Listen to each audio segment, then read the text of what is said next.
Hello, hello, hello. TC, back with us today for YouTube. How nice. No. Nice of you to make an appearance, TC. I didn't mean to not be on yesterday's. Let's just put it that way. Ladies and gentlemen, please subscribe to the Smerconish.com daily newsletter. And, because I know you already are subscribing, forward it to a friend. Make today the day. Also, subscribe to this YouTube channel. Ring the bell if you want to be notified when I am live and on YouTube. I'm trying to think, what did PJ tell me yesterday? We're about to hit a new milestone for YouTube subscribers, but I can't remember what it is, but I know it's onward and upward, so that's a good thing. As we go. Thank you to my friends at Parks Casino and Sportsbook, the #1 casino in Pennsylvania and the only casino and sportsbook I recommend. I think we're getting a weather blast at the end of the week. That's what they say. Yeah. All the more reason to be indoors Inside, at yes. Parks. Catch a show by top headliners in the state-of-the-art Excite Center. And don't miss what's coming to the Excite Center soon. Just announced comedians Jay Moore and Daryl Hammond from SNL, Dane Cook, Jerry Cantrell, Nick Offerman, Styx, Tracy Morgan, and Foreigner. Hot-blooded. Check it and see. You can dine at the award-winning Parks Grill Steakhouse. Enjoy farm-to-table grill at the Liberty Bell Gastro Pub, Chicky and Pete's. They've got it all going on. Got to be 21 or older. Gambling problem, call 1-800-GAMBLER. Time now for the headlines from Smerconish.com, the newsletter. TC, this Fox News information, it's like right in my wheelhouse. I could spend all 3 hours talking about it because it's confirmation of everything I said in Talk, my novel, which came out like a decade ago. And seemed far-fetched. Namely, they know it's BS, and it's all driven by profit. Yeah. And I don't just mean Fox. I mean the polarized media generally, this whole cottage industry that has been created to foster websites and radio stations and television networks, and let the truth be damned. And now we have the confirmation from the top. Because Rupert Murdock, the Fox chair, is asked under oath, why do you put the MyPillow guy on post-2020 election to spread information that the network and its commentators, he's very careful to regard, the personalities that we're talking about as commentators as if, well, they're commentators. But he's asked, like, why are you doing this? And he says, why? Because of the green. Like, he says this under oath. Murdoch flat out says, here, I'll read from the motion that was filed and released yesterday into the public court of opinion. When asked why Fox continues to give a platform to Lindell, who continues to this day to spout lies about Dominion, Murdoch agreed, it is not red, it is not blue, it is green, saying that Lindell brought and brings Fox a lot of green. I mean, it's sworn testimony from the chairman. I never thought you'd get, he's 91 years old now. Right. I never thought you'd get like under oath. I have some questions. Oh my God. What exactly is that document? That's not the deposition itself, right? That's something that it contains within it the deposition. Okay. What are we looking at here? All right. And why here are my questions. Yes, what are we DC. looking at? Why has it been released? Did Rupert Murdoch ever think it was going to be released? What the heck is going on here? You look resplendent in purple. Oh, well, someone has bought dressed me you as such purple sweater for Christmas, and I'm just, That's a hell of a sweater, by the way. Look at the sleeves. Yeah. You know what? I'm going to say something that may cause you to think less of your Christmas gift. Oh, here we go. But it is a little, like the design is so unique. Yeah. It is a little Seinfeld puffy shirt. It is a little. Yes, it's true. But it's very unique. I've never shied away from a puffy shirt situation, as you know. Especially not one in cashmere. Purple cashmere. Yes. In case anyone wants to check it out on YouTube. Okay, to answer your question, what's going on here? What's the big picture? All right, big picture is that Dominion, the maker of voting machines, is suing Fox for defamation in an action that is pending in Delaware. And why Delaware? Oh, is that where they're located? That's where Fox is incorporated. Oh. I assume that's why jurisdiction and venue were in Delaware. So we are now drawing near trial. I've said this before, the idea that in the end, like there's a surprise witness. Like there's no surprise witness in the Murdoch trial. You know why there's no surprise witness? Because the way the legal system truly works, both criminal and civil, is that as if you're playing cards, each side gets to see what the other side is holding. Theoretically, there's total transparency. Some players lawyers don't play by the rules. Wait, but on TV, they're always like, stunning right, witness, what? and the door opens. Yeah, it doesn't happen in the real world. So what has happened is that Dominion filed a lawsuit for defamation against Fox News. And after the filing and the response, we entered the discovery phase. And during the discovery phase, depositions are taken. Okay. So one side gets to ask under oath questions of witnesses on the other side or witnesses who are on neither side. Okay, but this is my question. With the understanding that eventually that becomes public? No. Oh. With the understanding that it becomes known to the other side. Again, we're playing poker and we're seeing our cards. I know, but would Rupert Murdoch have ever said those things if he knew it was become public? He had to know the likelihood in a case like this. Okay, that was my question. Let me continue with my explanation, and if you don't like it or have questions, then I won't make it long-winded. Telling me to shut up? Yes. So depositions are taken, documents are exchanged, interrogatories. I can send to you as a party opponent written questions that you must answer under oath. I can send you a request for admissions. All of this swapping of information so that by the time you get to trial, each side knows the strength and liability of their case and the other side's case. Okay? You with me? So this case is now headed down the tracks toward a potential trial in the spring. A motion was filed for summary judgment by Dominion as a pretrial move saying, Judge, there's no factual dispute here. We've proven our case, and we are asking you to enter judgment for us. And the motion that Dominion filed is what I was reading from, I guess, like 2 weeks ago. It's unusual that a plaintiff files a motion for summary judgment. It's common that a defendant files a motion for summary judgment. And in this case, both sides filed motions for summary judgment. So 2-3 weeks ago, I was reading to you what was going on between Tucker Carlson and Laura Ingraham and Sean Hannity, how behind the scenes they were all acknowledging to one another, this is all bullshit, right? What some of the people who are coming on air that we're giving oxygen to are saying about Dominion. They knew that it was false. What's this new revelation in the big picture? Well, it comes from a Dominion opposition to Fox News' effort for summary judgment to get the case thrown out. So from a motion filed in Delaware yesterday, there is language and citation of Rupert Murdoch's deposition testimony. I looked, you looked, we couldn't find the deposition itself because I would love to read the whole thing. But they're citing it here so we can accept that these words were said by Murdoch under oath. And the takeaway is he acknowledges that profit is our priority.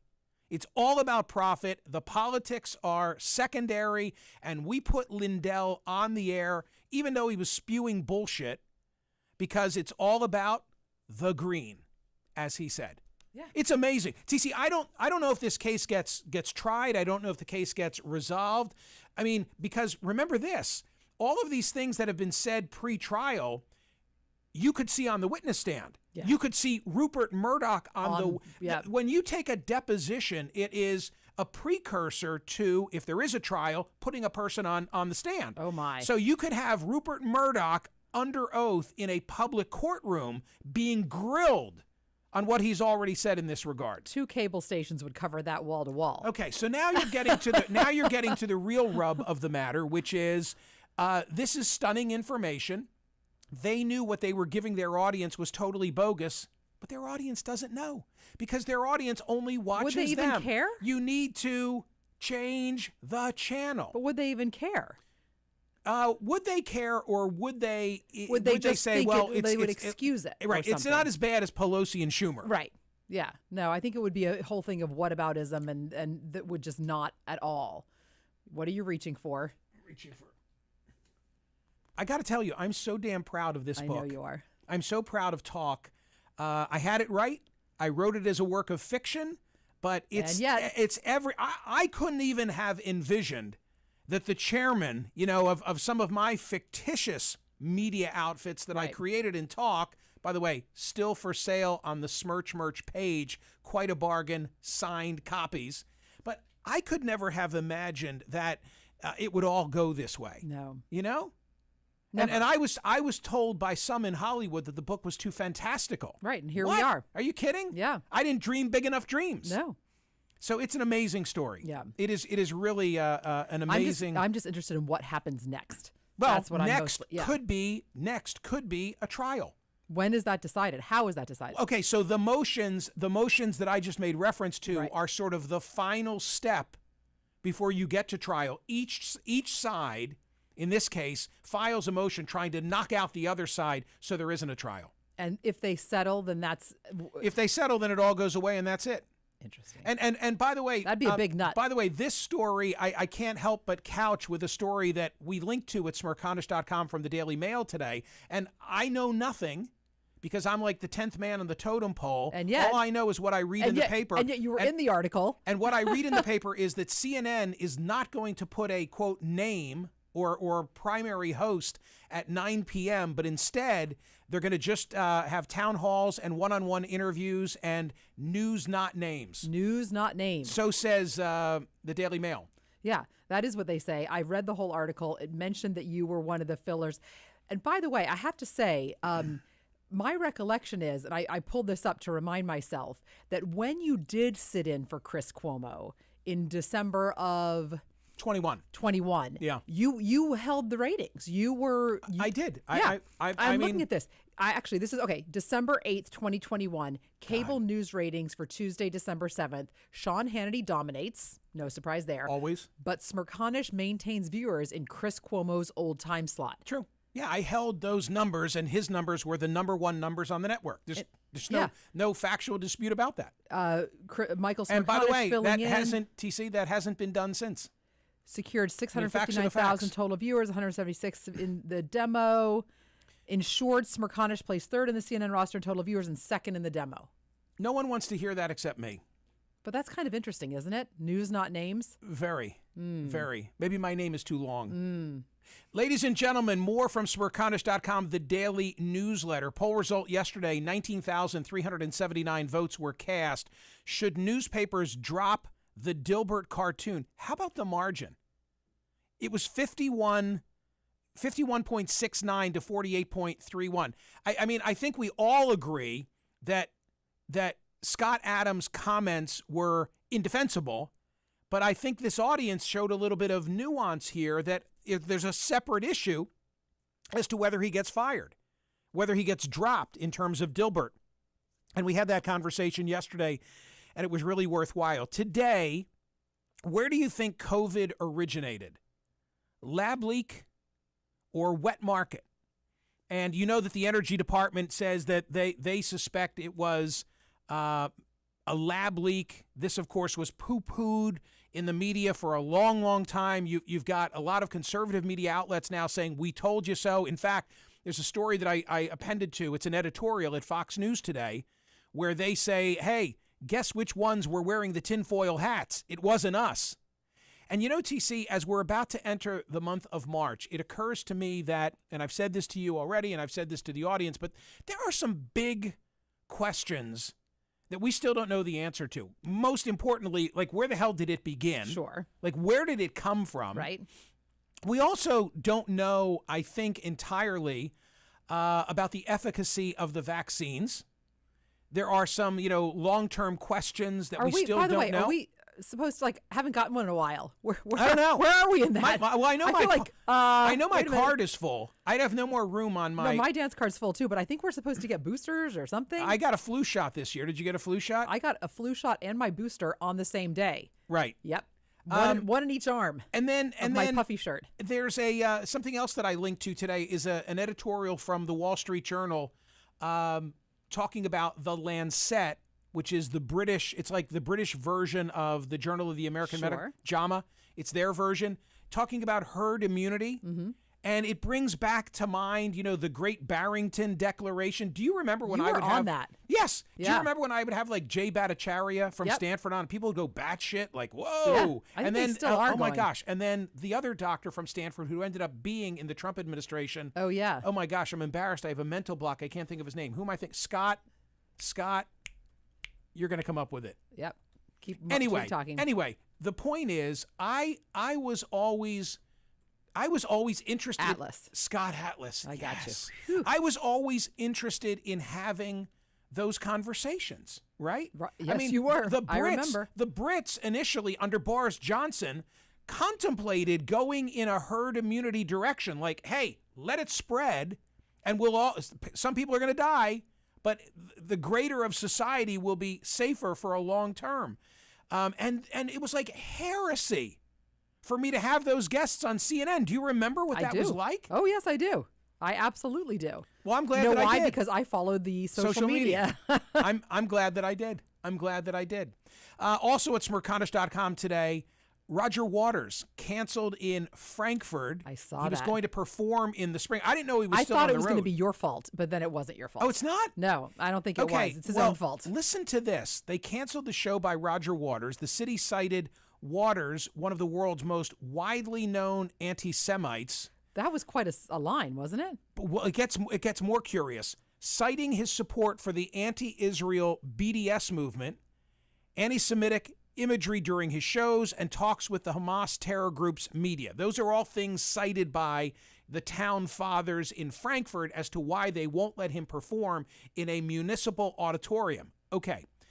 Further along in the story, it says this. Frankfurt's statement noted that the arena had confined 3,000 Jews after the Kristallnacht pogrom in 1938 before they were shipped to concentration camps. In other words, apparently the arena where he was going to perform is one that was a critical staging ground, Yeah. thank you, relative to the Holocaust. Ooh, so that's a lot.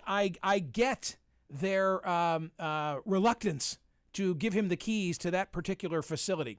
There's also this, and I saw something that Rick Riley wrote on Major League Baseball I'm today. a fan of Rick Riley. That's why I'm going to ask you to please get him on the program soon. Yes. So last year, the average baseball game was 3 hours and 3 minutes. MLB. That's a lot. 3 hours That's a and lot. 3 minutes. Now baseball has, at long last, installed a pitching clock already in spring training. Can you believe they're playing baseball? Holy smokes. 2 hours and 36 minutes. So it seems like they've knocked a half hour off of Major League Baseball games. I think it's great.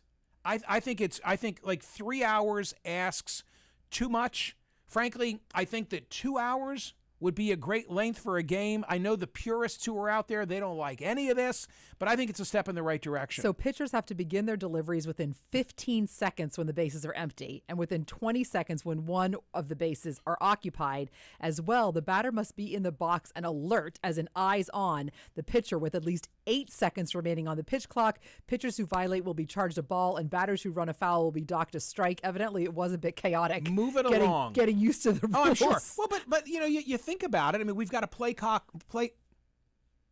I don't even. I can't. I won't. No. We have a play clock. We have a play clock in the NFL. We have a play clock for Major League Basketball, also known as the NBA. There's another story at Smerconish.com today. I was at Wawa this morning, so this story resonates with me. Except for you don't put an order in there, right? You pour it yourself. No, See, but that gets you away from it. I'm a black coffee person. Same. I'm a black I didn't realize coffee we were person. so rare. Right. So the story today, it's from the Wall Street Journal. That's what surprised me the most. And I love this line. What lovers of straight black coffee consider simple, easy to pour orders now get stuck behind a jam of customized multi-pump concoctions. Sometimes their pristine Black Joe is lightened with sugar or cream anyway. I've had that happen to me. Some baristas seem bewildered by the concept of coffee taken plain. I have this recurring issue of going to a Starbucks in the afternoon and wanting to have the same thing I drink all day, which is black decaf. Yeah, that's double. And I know that you will weird. say to me, because you've asked me 100 times, well, why do you even have it if it's black decaf? I like the taste of coffee. I like the taste of coffee, too. I can no longer, for the last 10 years, I have not had caffeine in my coffee because it sends me off the rails. So if I go to Starbucks anywhere USA and ask for a black decaf in the afternoon, much less the evening, they're bewildered and they can't make it. Oh, we'll give you a Americano decaf. Like they throw away the pot. In other words, they just don't have it. They don't have it. Like, I'm the only one in the country still drinking black decaf I think you might be. in the afternoon. Ever. Yes. So, anyway, there is that. Yeah. All right, well, that was a lot. That was a lot. That was a lot. And a faux pas. Hysterical. Hey, we're live. What are you going to do? We're going to do it live. We're going to do it live. Grow up at home. Grow up, all right? Oh, really? Grow up. Oh, really? Yes. Yeah, as you're like... Grow up. As you're hiding Grow from me? the F up, all of you. That's what I have to say. Right, you're the one that said it. Ladies, I don't know what I said. I don't know what you said Ladies and gentlemen, Check the tape. poll question of the day today. Where do you think COVID originated? Lab leak or wet market? My hunch is that, well, I'm not even going to say. I think I know which way this thing goes today, which is a reversal of where it would have been 6 months ago, is my prediction. Thank you for listening. Thank you for watching TC After Dark. Give her some play, please. And see you tomorrow.